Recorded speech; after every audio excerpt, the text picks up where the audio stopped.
In today's video, I'm going to teach you how to get Bitbucket Token.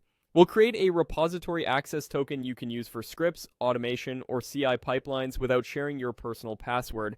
Start by opening your browser and going to bitbucket.org. Make sure you're signed into the account that owns the repository or has the right permissions to manage it. From your Bitbucket landing page, open the repository where you want to use the token. Remember, a repository access token only applies to this one repo, which is great for limiting exposure and following the principle of least privilege.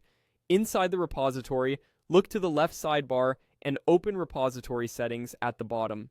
This is different from your personal account settings, so be sure you're inside the repo's own settings. In the settings menu, find access tokens. This section is dedicated to creating and managing tokens that are scoped specifically to this repository. Choose Create Access Token to begin. You'll see a form with a few options. First, enter a clear, descriptive name. Pick something that explains what will use the token, like CI build or deployment job. Good names make it easy to audit and rotate tokens later. Next, select an expiry.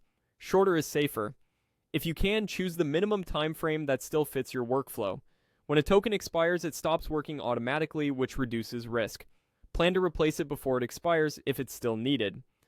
Now select the scopes. Scopes define exactly what the token can do. Keep permissions as narrow as possible. For read-only operations like cloning or fetching code, choose the repository red scope. If your automation needs to push commits, create tags, or open pull requests, add only the required write scopes. Avoid admin level or delete permissions unless they are absolutely necessary for the task. When everything looks correct, create the token. Bitbucket will generate the token string and display it one time. Copy it immediately. You won't be able to view it again after you close this window. After copying, store the token securely.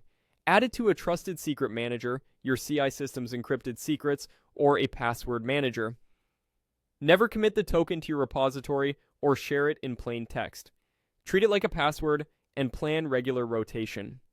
And that's it. You've opened your repository, navigated to Settings, created an access token with a clear name, a sensible expiry, and minimal scopes, and copied it safely for use in your tools.